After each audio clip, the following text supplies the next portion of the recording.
In this video, we're going to be talking about the three different types of refractive surgeries most commonly performed today. Those include PRK, LASIK, and SMILE, the newest procedure of these. I'm Dr. Bryce Heffington. Let's dive in.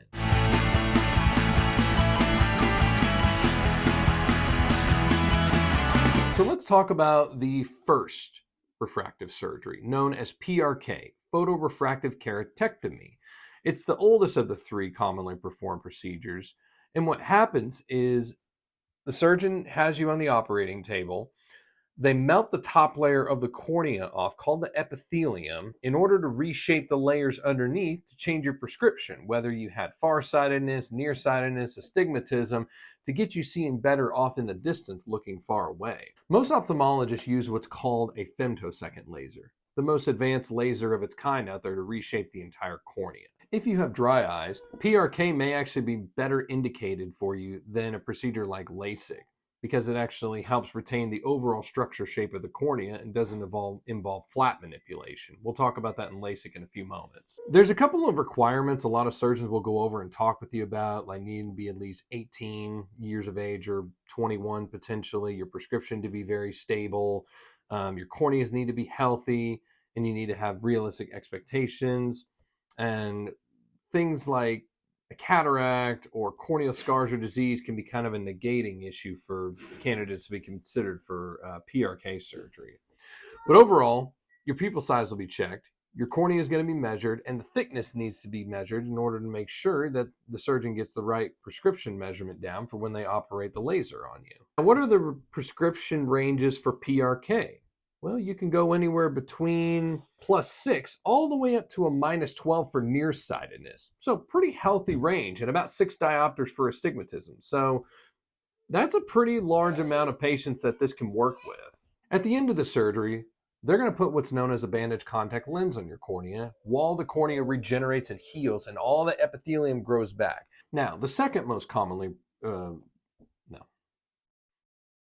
Now, the second refractive surgery that's often commonly performed is known as LASIK eye surgery, or laser assisted in situ keratomalesis. And what this means is that the laser reshapes the cornea, but it's done in a little bit of a different way.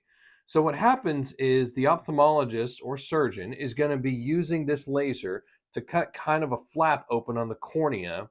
Think of like my right eye here. They're going to use a flap to cut the edge over here of the cornea, lift the flap open, and like a little hinge, it just kind of lays over to the side while they blast the layers underneath of the cornea, underneath the epithelium to reshape Bowman's membrane, stroma, you name it, things like that, to change the prescription again from farsightedness, nearsightedness, astigmatism.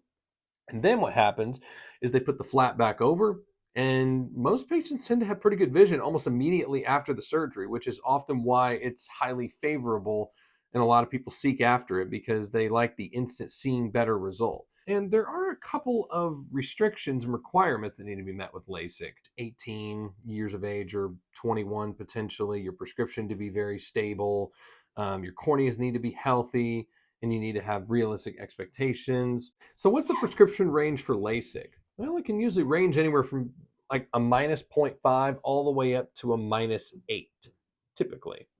The next refractive surgery, and it's the newest one, most recently available to be offered to patients, is called the SMILE eye surgery. SMILE, small incision lenticule extraction, is a laser eye surgery intended to correct for nearsightedness or astigmatism at the time of the making of this video. Farsightedness patients are not yet a candidate for this yet. But what happens is, coming from the side of the cornea, again, you're numbed up, but coming from the side of the cornea, the surgeon will open up a little tiny little section within the cornea, and then the laser is going to cut in a circular type of lens pattern. And then what happens is it's just kind of sucked out through the side of the cornea. So some of your cornea is technically removed. The way I kind of like to think about it is if you're taking the guts of a pumpkin out. Like if you got a pumpkin right in front of you, you make a small little incision hole in the side. You reach in, you take a little device, grab some of the guts, pull it out. That's more or less how this procedure is going to work. In the SMILE eye surgery prescription limits can range all the way up to -10 diopters of nearsightedness and 3 diopters of astigmatism. So a pretty good healthy range of prescription choices. LASIK tends to offer the least amount of prescription ranges as far as the nearsightedness, where PRK and SMILE tend to offer higher amounts. If you like this video, give it a thumbs up, subscribe to the channel, and tap the bell for notifications to learn more about your eyes. I'm Dr. Bryce Heffington. We'll see you next time.